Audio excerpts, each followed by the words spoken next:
Hi friends, welcome to Abu Dhabi. ഇത് നമ്മുടെ നാടാണെന്ന് നിങ്ങൾക്ക് തോന്നുന്നുണ്ടോ? ഇല്ല, ഇത് അബുദാബിയാണ്. കണ്ണിന് കുളിർമയേകുന്ന കാഴ്ചയാണ് നമ്മൾ ഈ കാണുന്നത്. നമ്മുടെ നാട്ടിനേക്കാൾ മനോഹരമായിട്ട് പുൽത്തകിടികളും ഗാർഡനും എല്ലാം സെറ്റ് ചെയ്തിരിക്കുന്നതാണ് ഇത് കാണുന്നത്.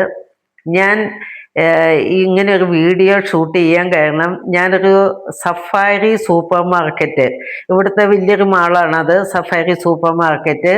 ഞങ്ങളവിടെ വന്നപ്പോൾ അവിടെ കണ്ട കാഴ്ച, കയറി ചെല്ലുന്നിടത്ത് തന്നെ ഒരു അത്ഭുത കാഴ്ചയാണ് കണ്ടത്. എനിക്ക് വിശ്വസിക്കാൻ, എൻ്റെ കണ്ണുകൾക്ക് വിശ്വസിക്കാൻ പറ്റുന്നില്ല, അത്ര മനോഹരമായൊരു കാഴ്ചയായിരുന്നത്.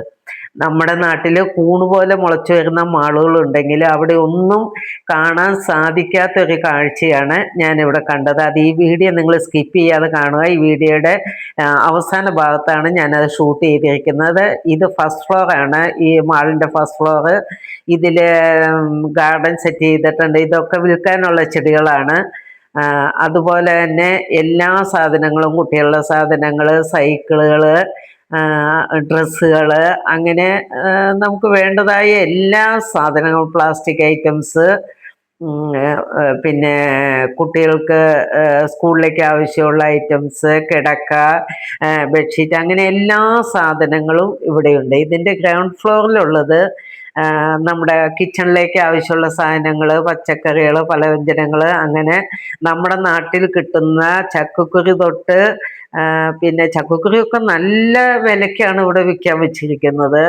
വാഴക്കൊടപ്പൻ, വാഴപ്പിണ്ടി, ചേമ്പ് എന്ന് വേണ്ട നമ്മുടെ നാട്ടിൽ എന്തൊക്കെ കിട്ടുമോ, വാഴയില, അതെല്ലാം ഇവിടെ ഫ്രഷായിട്ട് കിട്ടും. എന്ത് വേണമെങ്കിലും നമുക്കിവിടെ ഫ്രഷായിട്ട് കിട്ടും. പക്ഷെ അതൊന്നുമല്ല എന്നെ ഇവിടെ അട്രാക്റ്റ് ചെയ്തൊരു കാര്യം. പണ്ടൊക്കെ നമ്മൾ പിന്നെ പഴയ ടെക്സ്റ്റ് ബുക്കുകൾ പകുതി വിലയ്ക്ക് കൊടുക്കുമായിരുന്നു. പകുതി വിലയ്ക്ക് ആൾക്കാർ വാങ്ങിച്ചു കൊണ്ട് പോകും, അവരത് ഉപയോഗിക്കും, അവരുടെ മക്കൾക്ക് വേണ്ടി അത് ഉപയോഗിക്കാമായിരുന്നു. പക്ഷേ ഇപ്പം നമ്മുടെ നാട്ടിലെല്ലാം ഈ പഴയ ടെക്സ്റ്റ് ബുക്കുകൾ ആക്രിക്കടയിൽ കൊണ്ടുപോയി കൊടുക്കുന്ന ഒരു ഇടപാടാണ്, അല്ലെങ്കിൽ കുപ്പിപ്പാട്ടക്കാർ വരുമ്പോൾ അവർക്ക് പെറുക്കി കൊടുക്കുന്ന ഒരു ഇടപാടാണ് കാണുന്നത്. ചിലരൊക്കെ സൂക്ഷിച്ചു വയ്ക്കുന്നുണ്ട്. പക്ഷേ പണ്ടൊക്കെ ചിലർ ഈ ടെക്സ്റ്റ് ബുക്കുകൾ, നോട്ട് ബുക്കുകളൊക്കെ ഇങ്ങനെ ഓരോ ക്ലാസ്സിലെയും അതൊരു ഓർമ്മയ്ക്ക് വേണ്ടിയിട്ട് സൂക്ഷിച്ചു വയ്ക്കാമായിരുന്നു. പക്ഷെ ഇപ്പോൾ ഒന്നും ആരും അത് സൂക്ഷിച്ചു വയ്ക്കുന്നില്ല. എല്ലാം ഒരു വർഷം കഴിയുമ്പോഴേക്കും അതെടുത്ത്, എക്സാം കഴിഞ്ഞ് കഴിഞ്ഞാൽ, റിസൾട്ട് വന്നു കഴിഞ്ഞാൽ അതെല്ലാം എടുത്ത് ആക്രിക്കടയിൽ കൊണ്ടുപോയി തൂക്കി വിൽക്കുകയാണ് ചെയ്യുന്നത്. പക്ഷെ എന്നെ ഇവിടെ ആകർഷിച്ചൊരു കാര്യമുണ്ട്. ഇത്രയും സമ്പന്നമായൊരു രാജ്യത്ത് പഴയ ടെക്സ്റ്റ് ബുക്കുകൾ എടുത്തുകൊണ്ട് പോകാനും ഉപയോഗിക്കാനും ഉള്ള ആളുകളുണ്ട്, അതിന് ആളുകൾ തയ്യാറാണ് എന്നത് എന്നെ അത്ഭുതപ്പെടുത്തി. ഇവിടെ കയറി വരുന്നിടത്ത് തന്നെ ഒരു സെക്ഷൻ, റിസപ്ഷൻ്റെ അടുത്തായിട്ട് ഒരു സെക്ഷൻ ഇതിന് വേണ്ടിയിട്ട് ഒഴിവാക്കിയിട്ടിരിക്കുകയാണ്.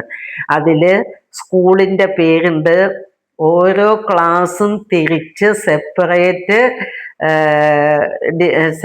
ഇങ്ങനെ സെക്ഷൻ തിരിച്ച് ടെക്സ്റ്റ് ബുക്കുകൾ, പഴയ ടെക്സ്റ്റ് ബുക്കുകൾ അടക്കി വെച്ചിരിക്കുന്നത് എന്നെ അത്ഭുതപ്പെടുത്തി. ഒരുപാട് ആളുകൾ ആ ടെക്സ്റ്റ് ബുക്കുകൾ വന്ന് മറിച്ച് നോക്കി അവനവന് ആവശ്യമുള്ള ബുക്കുകൾ, വർക്ക് ബുക്കും ടെക്സ്റ്റ് ബുക്കും എടുത്തുകൊണ്ട് പോകുന്നുമുണ്ട്. അത് കണ്ടപ്പോഴാണ് എനിക്ക് അതിശയം തോന്നിയത്.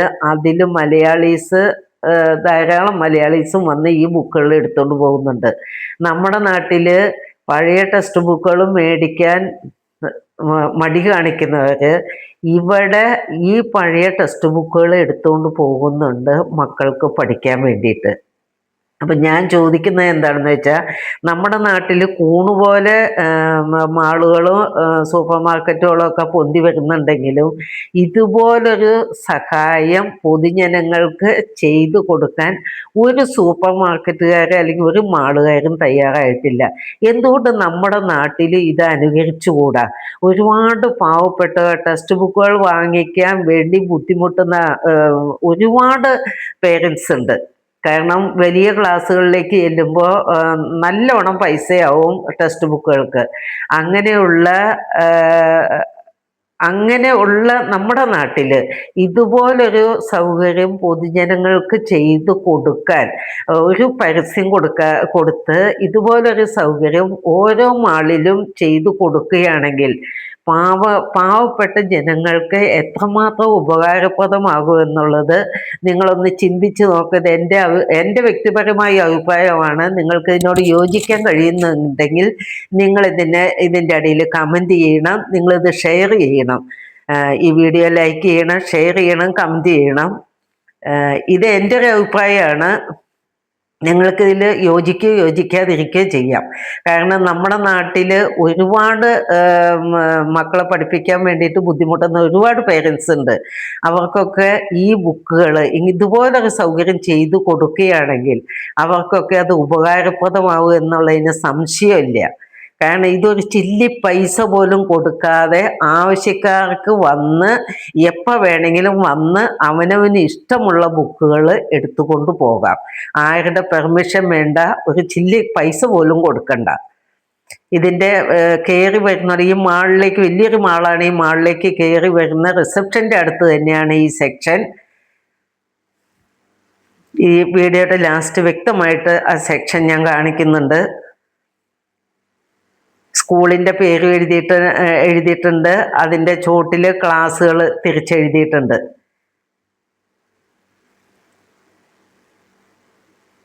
കണ്ടേ, എല്ലാ ബുക്കുകളും ഉണ്ട്. ഓരോ ക്ലാസ്സിലെ എല്ലാ ബുക്കുകളും ഉണ്ട്. ധാരാളം ആളുകൾ വന്ന് എടുത്തുകൊണ്ട് പോകുന്നുണ്ട് ഈ ബുക്കുകൾ. ഇതുപോലെ ഇത് നമ്മുടെ നാട്ടിൽ എന്തുകൊണ്ട് അനുകരിച്ചുകൂടാ? ഓക്കെ, അടുത്തൊരു വീഡിയോ ആയിട്ട് വീണ്ടും കാണുന്നവരെ ബൈ, താങ്ക് യു.